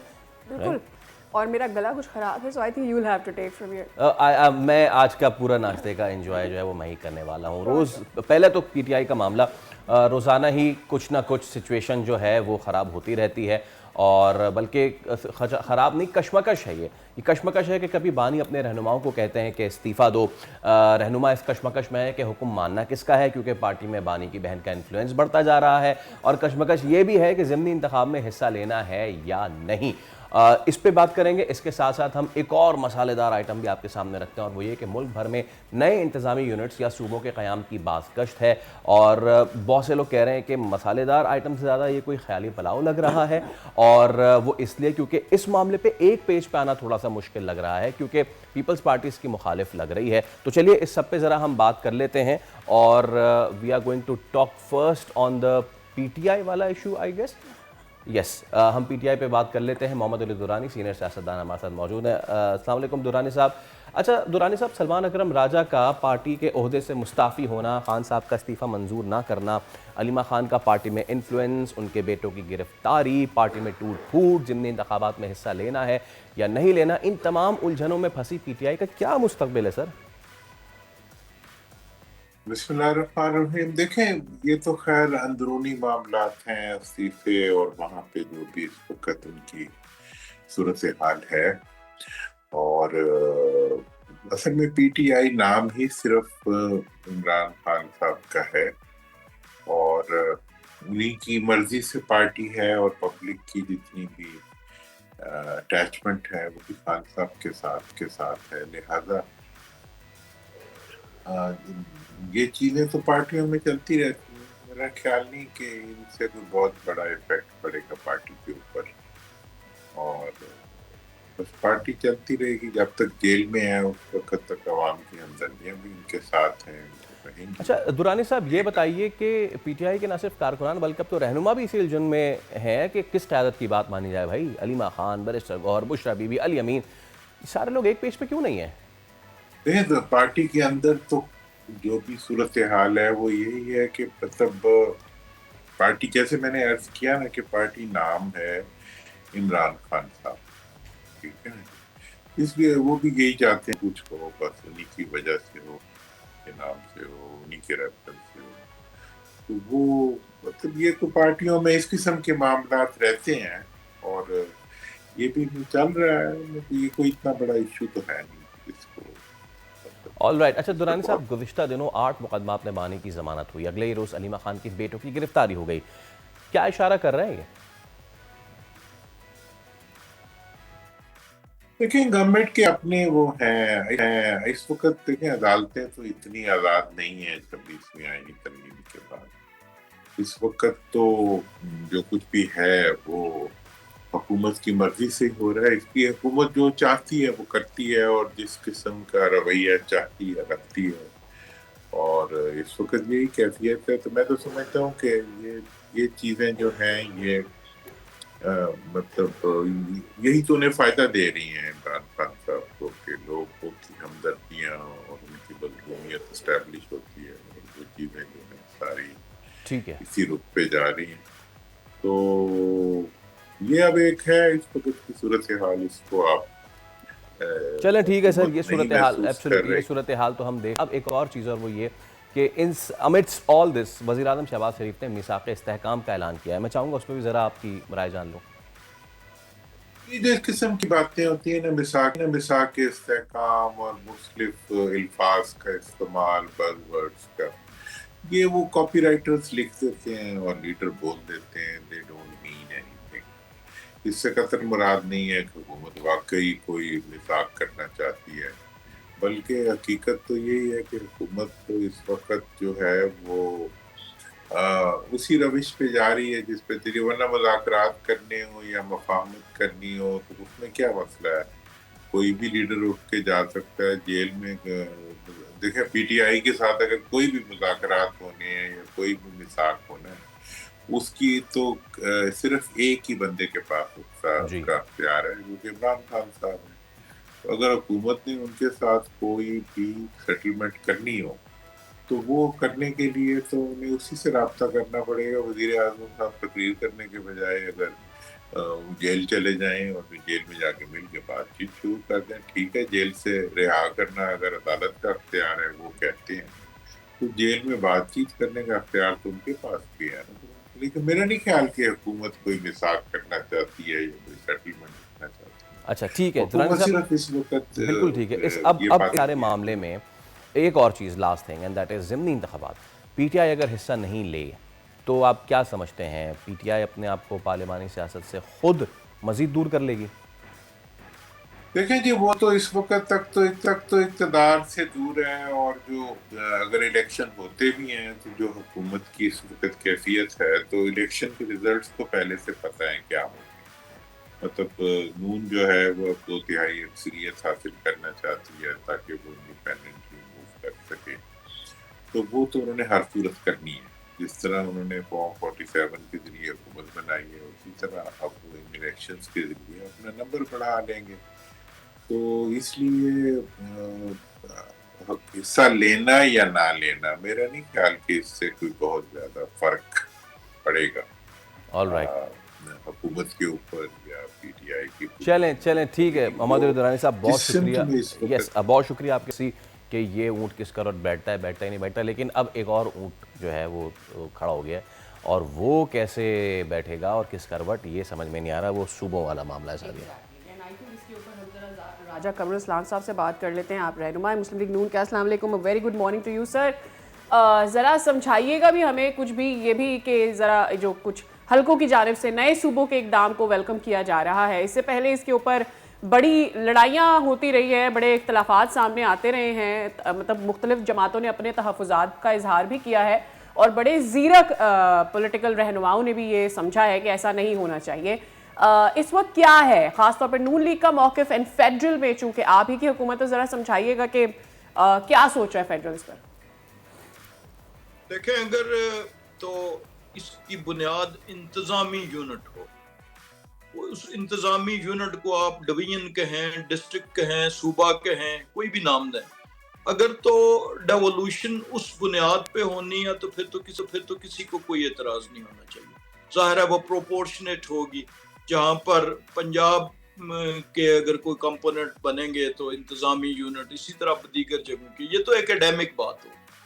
लेकिन सियासी पॉइंट ऑफ व्यू से जब तक इस पे, चूँकि इसके लिए एक आईनी अमेंडमेंट की भी ज़रूरत होगी बिलखसूस नए सूबों की सूरत में, तो उसके लिए फिर कंसेंसस होना सियासी ताकतों के दरमियान, सियासी जमातों के दरमियान, और बिलखसूस जो रीजनल सियासी पॉलिटिकल पार्टीज़ हैं हमारी, जो कि किसी मखसूस सूबे में, एक सूबे में या दूसरे में, तो उनका कंसेंसस होना ज़रूरी है। क्योंकि बुनियादी चीज़ मुल्की वहदत है, मुल्की यकजहती है और मुल्की इत्तेहाद है नेशनल फ्रंट पे।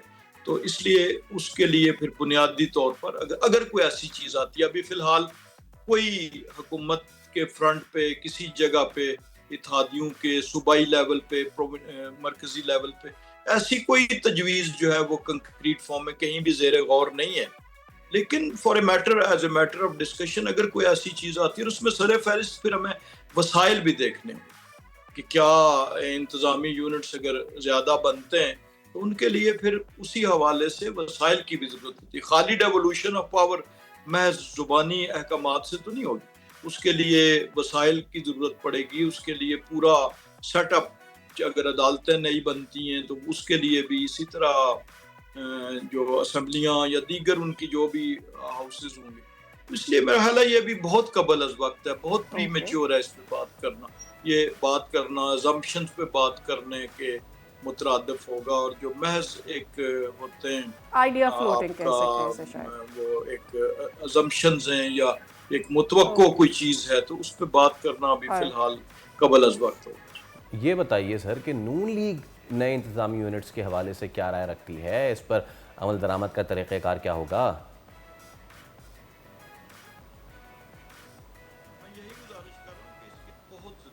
यानी राय का इजहार करना तो हर सियासी जमात का, हर इंडिविजुअल का भी हक है कि वो अपनी राय दे, जैसा मैंने अपनी ज़ाती राय दी।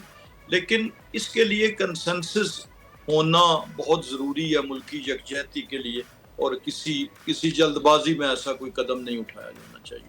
और अभी तक तो कोई ऐसी चीज़ है भी नहीं है। ये तो एक अजम्पशंस पे मफरूज़े का जब सवाल किसी के सामने रखा जाता है, जैसे मेरे सामने रखा, तो ज़ाहिर है हर शख्स जो अपनी अपनी राय का इजहार करता है, वो अलग बात है। लेकिन एज सच किसी जमात में भी कोई डिस्कशन इस बारे में नहीं हुई, ना हुकूमती लेवल पे, ना कोई ऐसी चीज़ अंडर ज़ेरे गौर है।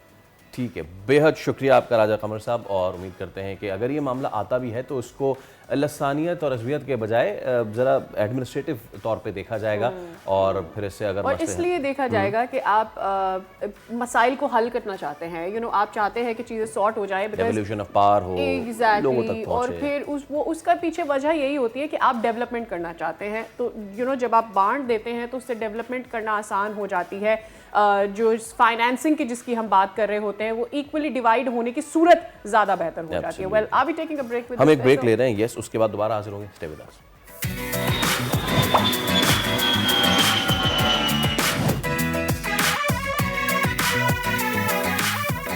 Welcome back again. कहेंगे एक दफ़ा फिर दुनिया बोले में आपको खुशामदीद। हम क्योंकि बारिश, सैलाब और उसके बाद की पैदा होने वाली सूरत हाल के हवाले से बात कर रहे हैं, कराची का रुख करें तो यहाँ पे डेंगू और मलेरिया के केसेस में ऑब्वियसली बड़ा इजाफा रिकॉर्ड इसलिए किया जा रहा है क्योंकि पानी अब तक कुछ जगहों पे खड़ा हुआ है। जून में जो बारिश हुई थी फैसल, उसके बाद भी हमने कोई फिमिगेशन और इस तरह का नहीं देखा मामला पूरे कराची में।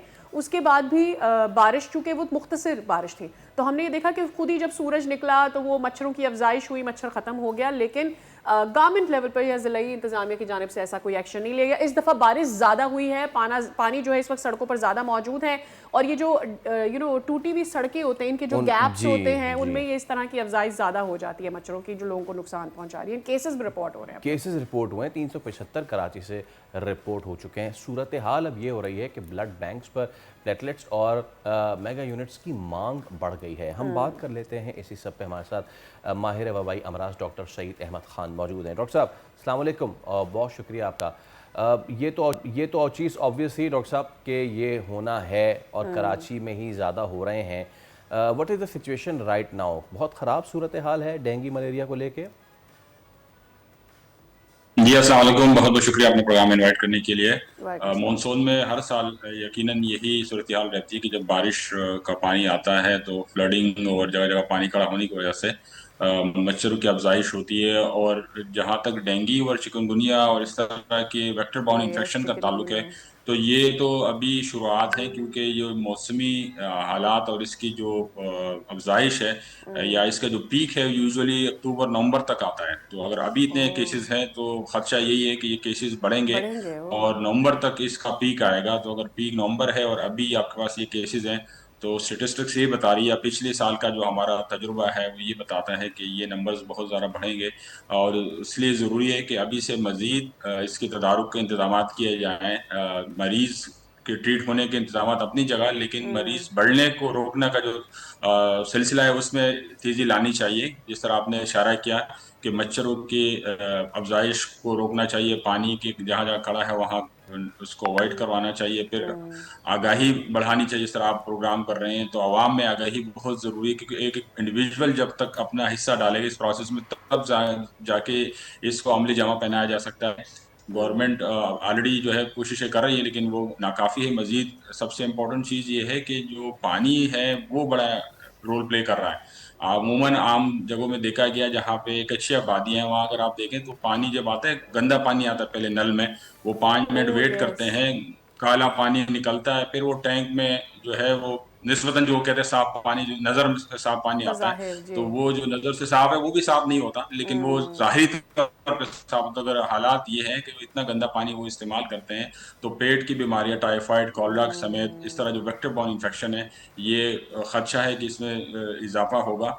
और जब प्रेशर बढ़ेगा हॉस्पिटल्स पे, जिस तरह आपने इशारा किया कि ब्लड ट्रांसफ्यूजन की जरूरत पेश आएगी, तो ये नंबर्स मजीद बढ़ेंगे। तो हमें कोशिश करनी चाहिए कि अभी से कमर कस लें और इस तरह के जो इंतजाम मजीद बढ़ा लें, इंडिविजुअल लेवल पे भी, इज्तिमाई लेवल पे भी। अच्छा, इसका और जो भी इन्फ्लक्स जो है लॉ डॉक्टर साहब वो लैब्स पे भी बढ़ता है, बिकॉज डेंगू के लिए ये बड़ा इंपॉर्टेंट हो जाता है कि आप टेस्ट करवाएं, फॉरन टेस्ट करवाएं, ताकि वो आपके ब्लड में पता चल जाए कि ये डेंगू है या चिकनगुनिया है एंड सो ऑन। और इन दोनों बीमारियों को आप क्या ही इलाज करेंगे, you know what I am saying, वो जो वायरस आपके अंदर जाए उसको ड्यू टाइम चाहिए। लोगों को नहीं पता होता कि इसको ट्रीट कैसे करना है, इसको डायग्नोस कैसे करना है।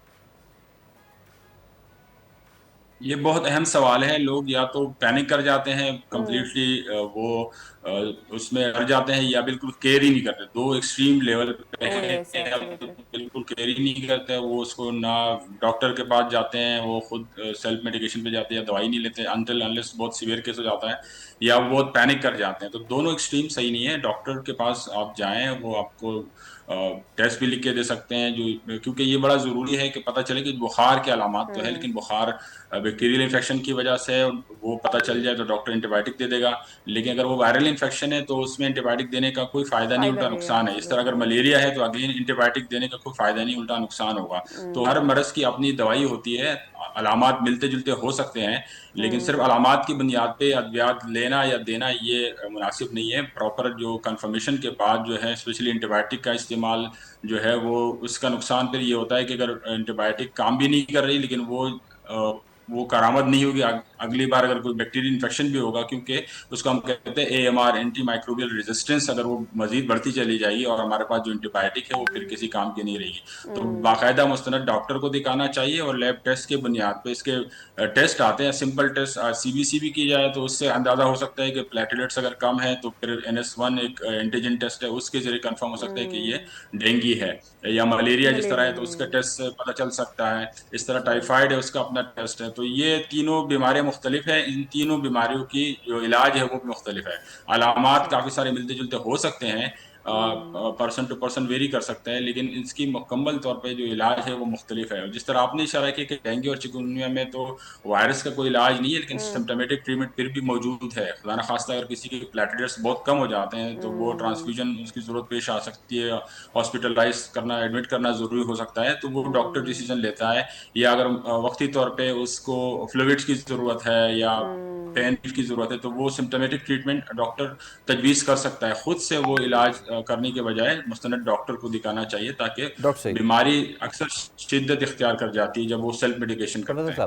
प्रोफेसर साहब, अब नाउ सिचुएशन इज़ के वेक्टर बॉर्न डिजीज़ हैं और एक ही वायरस से ये चीज़ें हो रही हैं। When we talk about chikungunya और डेंगू, पिछले साल जो हुआ था, आई रिमेंबर इट, बहुत से लोगों की ये शिकायत थी, वो गए अस्पताल में दाखिल हुए और उसके बाद उनको पता ही नहीं चल पा रहा था कि भाई आखिर ये चिकनगुनिया है या डेंगू है। So how to differentiate between these two? क्या सिम्टोमेटिक अलामात डिफरेंट हैं या फिर सेम ही होती हैं? नहीं होते ना, नहीं आते इसकी अलामात निस्बतन जिस तरह बुखार है और जोड़ों में दर्द है, चिकनगुनिया में शदीद दर्द होता है, जॉइंट जो है वो बहुत अकड़ जाते हैं, उसमें शदीद दर्द होता है और बंदा चल फिर भी नहीं सकता। इवन वो अक्सर पेशेंट जो है रोते हुए आते हैं क्लिनिक में। और इस तरह डेंगू में भी है, लेकिन डेंगू में यूजुअली प्लेटलेट्स कम हो जाते हैं, जिसको हम सफ़ेद खून यूजुअली कहते हैं, खलियात, वो कम हो जाते हैं। चिकनगुनिया में यूजुअली ये नहीं होता। तो लेकिन ये सारा इतना वर्बली और ज़ाहिरी तौर पे डिसाइड नहीं हो पाता जब तक लेबॉरेटरी टेस्ट नहीं होता। तो इसके अपने टेस्ट हैं, उससे कंफर्म होता है कि ये डेंगू है या चिकनगुनिया है। या कोई और वायरल इन्फेक्शन। टेस्ट की कोई डेज लिमिट भी है कि कितनी देर तक ये वायरस आपकी बॉडी में है और वो उसको टेस्ट डिटेक्ट कर सकता है? बिल्कुल, ये अहम सवाल है। काफ़ी लोग बहुत लेट, कोई अगर आप बीमारी की शिद्दत आ जाती है उस वक्त टेस्ट की नोयत डिफरेंट होती है, जिसको हम कहते हैं कि इनिशियल फेज में एंटीजन या पीसीआर टेस्ट ये ज़्यादा मौसर होता है, उसमें पता चल जाता है। जब बीमारी निस्बतन गुजर जाती है, अलामात खत्म होते हैं, तो उस वक्त फिर आप एंटीबॉडी टेस्ट करना पड़ता है कि भाई ये आपको पता चल जाए कि ये कौन से मरज इसको लाहक हुआ था। तो जो टाइमिंग है वो बड़ा क्रूशल है। कभी कभी हम टेस्ट कर लेते हैं, कहते हैं ये नेगेटिव है और सिम्टम्स हैं, तो वो टेस्ट की जो स्पेसिफिसिटी है वो डॉक्टर या मुस्तनद डॉक्टर वो बता सकते हैं कि इस वक्त कौन सा टेस्ट करना है। अदरवाइज अक्सर हम खुद से कोई टेस्ट करा लेते हैं, वो नेगेटिव आ जाता है या पॉजिटिव आ जाता है, फिर हम कंफ्यूज होते हैं। तो मुस्तनद डॉक्टर के मशवरे से टेस्ट ज़्यादा मुनासिब है। ऑल राइट, बहुत शुक्रिया डॉक्टर सईद साहब, और उम्मीद करते हैं कि आपकी बात ज़रूर फ़ायदेमंद होगी लोगों के लिए। अगर ऐसी कोई सिचुएशन, एक तो देखिए ऐसी सिचुएशन ना होने दें पहले तो भाई ये कि अगर आपका घर ऐसी जगह पर है जहाँ पे कुछ नशेब है, वहाँ पानी खड़ा हो रहा है, या फिर सड़क टूटी हुई है वहाँ पानी खड़ा है, या फिर इवन आपके घर में भी बहुत सारी जगहों पे, तो उसको ना जमा होने दें। एक तो चीज़ ये, अपने कमरों में जहाँ आप रह रहे हैं वहाँ फिनिश वगैरह कर लें और वो स्प्रे कर लें, सो दैट आप मच्छर मार स्प्रे और ये सारी चीज़ें कर सकें। ठीक है, आई डोंट नो ये बात सबके लिए लागू होती है या नहीं, लेकिन अगर आपकी अफोर्डेबिलिटी है तो आप मच्छरों के रिपेलेंट्स होते हैं, मच्छरों के रिपेलेंट्स होते हैं, वो आप लगा सकते हैं, अपने बच्चों की स्किन पर लगा सकते हैं। ये कर लीजिए, I know they are cheap. वो मेरे ख्याल में वो लोगों के लिए, लोगों अगर है ऐसा तो फिर वो रिपेलेंट्स लगा लें आप बच्चों के लिए भी, अपने लिए भी। सोने के वक्त खास तौर पे जब बच्चे खेलने जाते हैं खास तौर पर, बच्चों को ये जो छुपन छुपाई और इस तरह की गेम्स, यू नो, सोफों के नीचे घुसना, बेड्स के नीचे घुसना, उनको बड़ा अच्छा होता है। पार्क्स में शाम के वक्त ना जाएं, खास तौर पर जब अंधेरा हो रहा है इस मौसम में ना जाएं, क्योंकि पार्क्स में वहाँ पर पौधे वगैरह ज़्यादा होते हैं, तो वहाँ पर मच्छर भी ज़्यादा होते हैं। तो इससे थोड़ा सा गुरेज किया जा सकता है इन दिनों, जब तक कि सूरज ये सारा पानी सुखा नहीं देता, या फिर इंतज़ामिया कोई मच्छरों का स्प्रे कर नहीं देती। और इस सब से अगर आप नहीं बच पाते तो उसके बाद अगर डॉक्टर के पास जाना है तो चले जाइए। ये मत सोचिए कि जी हम फला फल का पत्ते का पानी उबालें और उबालने के बाद उसको हम पी लें और उससे हम ठीक हो जाएंगे। प्लीज़ इन चीज़ों में घरेलू टोटके ना करें, खुदारा अपना ख्याल रखें। ओके, ख्याल रखने की बात आती है, फिटनेस एक्सरसाइज की बात आती है। कुछ लोग जो है वो इसको बहुत सीरियस ले लेते हैं और उसके बाद करते हैं मैराथन। तो सेशल्स में हुई एक नेचर ट्रेल रन ना, एक तो होता है जनाब, एक तो there is a simple marathon ना जो ट्रैक पे होती है, फिर एक सड़कों पे होती है, लेकिन ये बड़ी इंटरेस्टिंग सी चीज़ थी, trail run, nature trail run. ये कितनी खूबसूरत, ये खूबसूरत होगी। आई थिंक ये मोटिवेशनल भी शायद ज़्यादा होगी इन अ वे कि you would want to know कि what's on the end of the trail, आपके पास क्या है। सो सेशल्स ऑलरेडी एक ऐसी जगह है जो कि बहुत ही खूबसूरत है, टूरिज्म के लिए बड़ी मशहूर है। तो वहाँ पर जब ऐसा होता है, और फिर मेरे लिए मोटिवेशन ये है कि अगर ख़ातीन इसमें पार्ट लेती हैं तो वो दूसरी ख़ातीन के लिए कितना ज़्यादा यू नो मोटिवेटिंग होता है। So that's what I am looking forward to. So ये नेचर ट्रेल रन हुई 2025, पाकिस्तानी रनर्स ने इसने शानदार कारनामा दिखाया और मर्दों ने भी, ख़ातीन ने भी खूब मैदान मारा। चित्राल के वक़ार ने 22 किलोमीटर का दुश्वार गुजार पहाड़ी ट्रैक 2 घंटे 11 मिनट में तय किया। इसके साथ साथ इस्लामाबाद के उमर जमान, मुज़म्मिल शहजाद दूसरे और चौथे नंबर पर रहे, लेकिन ख़ातीन की कैटेगरी में काबिल तारीफ़ मामला किया लाहौर की अनम उज़ैर ने, जिनका मैं जिक्र करना चाहती हूँ। तो इन्होंने 4 घंटे और 24 मिनट में फ़ासला तय करके ना सिर्फ सबको इम्प्रेस किया बल्कि पाकिस्तानी ख़ातीन की नुमाइंदगी की। और इसके अलावा इस्लामाबाद की नीलम क़यानी भी इसमें मौजूद रहीं, उनकी जानिब से भी पार्टिसिपेशन रहा। अनम हमारी आज मेहमान हैं, उनसे ज़रा जानते हैं कि what was the experience like. Anam, a very very good morning to you, congratulations भी कि आपने इसमें पार्ट लिया। ज़रा बताइएगा ये ट्रेल मैराथन में कैसा एक्सपीरियंस होता है? Good morning, thank you so much. जी बहुत अच्छा एक्सपीरियंस रहा था, हमें बहुत मजा आया। Right, absolutely. मुझे ज़रा मंजर तो बताएं, यू नो हम दोनों थोड़े ट्रैवल लवर्स हैं, थोड़े नहीं बहुत सारा, तो हम जानना चाहते हैं कि what did it look like when you were running through that trail. अच्छा, मैं इंटरेस्टिंगली आपको ये एक चीज़ यहाँ पे मेंशन कर दूँ कि यहाँ जाने से पहले जिस बेसिस पे एक्चुअली मेरा सिलेक्शन हुआ, जो मैं गई, मैंने यहाँ पे पाकिस्तान में गिलियात माउंटेन ट्रेल रन किया था 60 किलोमीटर का, जिसमें मेरी 4th पोजीशन आई थी। तो मैं जब मैंने किया था, वो एक टोटली मैंने वो माउंटेन वाला रन ऑलरेडी किया हुआ था, ट्रेल का मुझे एक्सपीरियंस था अल्हम्दुलिल्लाह। तो जब मैं वहाँ पे गई हूँ तो वहाँ पे इतना डिफरेंट सीन था। मुझे ये लग रहा था कि ठीक है, इन्होंने लिखा हुआ है कि ये बहुत मुश्किल रास्ता है, जो कि हम सबका परसेप्शन था कि पाकिस्तान से ज़्यादा मुश्किल नहीं हो सकता। तो जहाँ जो एलिवेशन लिखी हुई थी 1200 मीटर, जो कि पाकिस्तान में भी इससे थोड़ी कम की थी, लेकिन 1200 मुझे लग रहा था हो जाएगा। लेकिन वो मैं आपको बताऊँ इतना डिफरेंट था, बहुत खूबसूरत। उसमें ये होता था कि अपने आप को रिमाइंड करना पड़ता था कि नहीं, हमने रन करना है, रुकना नहीं है, देखना नहीं है। तो मैंने बहुत सी वीडियोज़ बनाई हैं, शायद आपने वो क्लिप्स देखी हो। मैं तो वहाँ पे ये कर रही थी कि मैं ये जा रही हूँ रन करते हुए, ये लुक एट द व्यू और वो सब मैं रिकॉर्ड एब्सोल्युटली। अच्छा अनम, लोगों को हम ये भी बता दें कि you are not only a runner, लेकिन आप माशाल्लाह से हाई एल्टीट्यूड माउंटेनर भी हैं।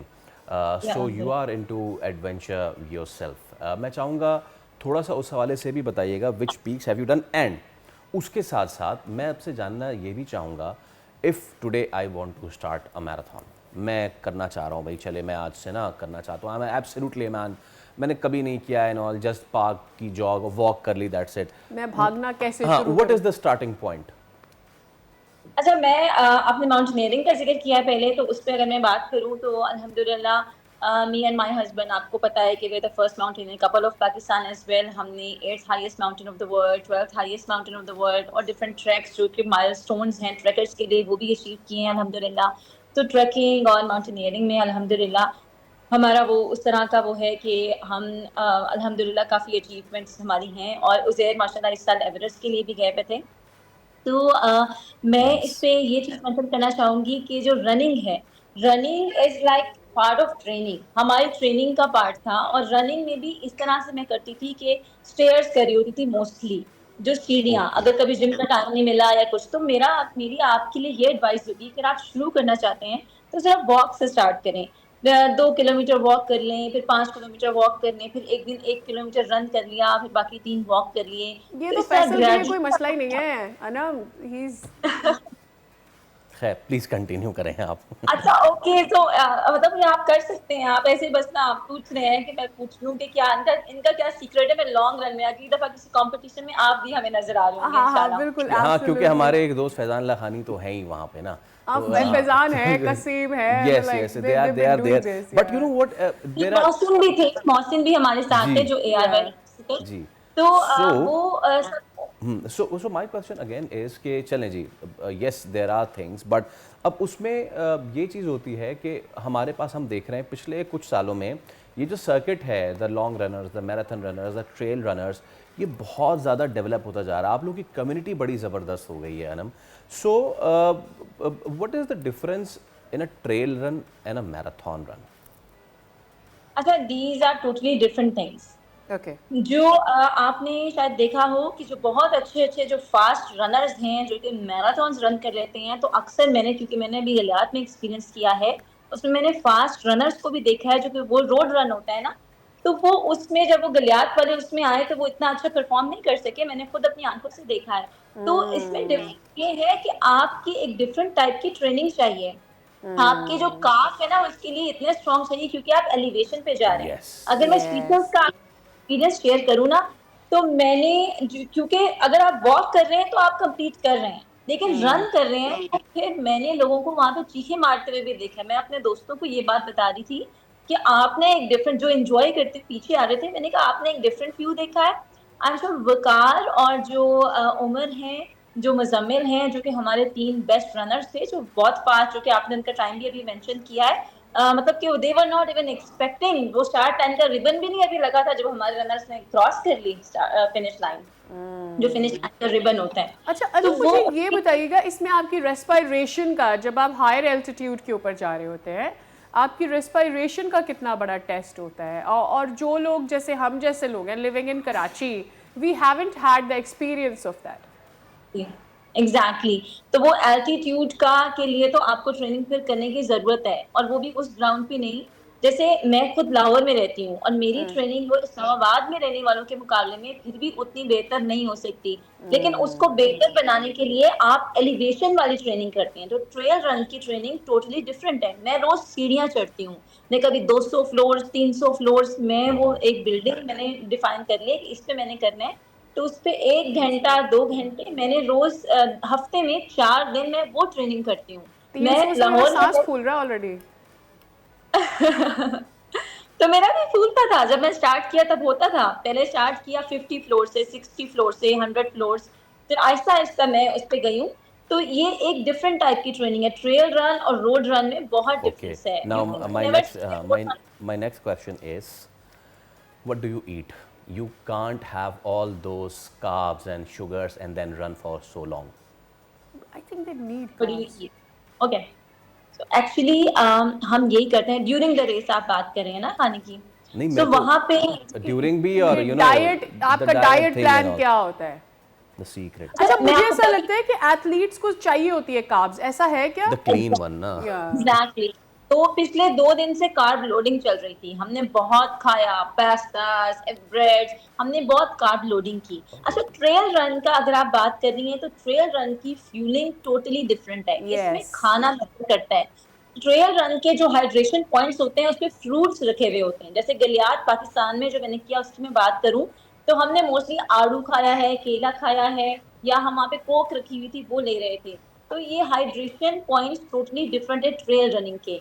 अब जो दूसरी रनिंग है मैराथन रनिंग, उसमें जेल्स रखे हुए होते हैं, उसमें भी चने कोक है और डिफरेंट एनर्जी ड्रिंक्स हैं, लेकिन उसमें वो उस तरह की हैंडी चीजें होती हैं। ट्रेल रन में मोस्टली फ्रूट्स रखे हुए होते हैं बिकॉज वो आपको भूख लगने लगती है ज्यादा, तो हाइड्रेशन टोटली डिफरेंट है। ऑल राइट, बहुत शुक्रिया नम, बहुत बहुत मुबारक आपको एक बार फिर, and we will continue inspiring us, we will continue winning these laurels for Pakistan. और आपका जो ये पूरा सर्किट है एक्चुअली ये हमें अमेज करना ना छोड़े। So that's the point. It was very wonderful to have you on the show, and with that are we signing off Faisal today. So we will see you tomorrow. तब तक के लिए बाय।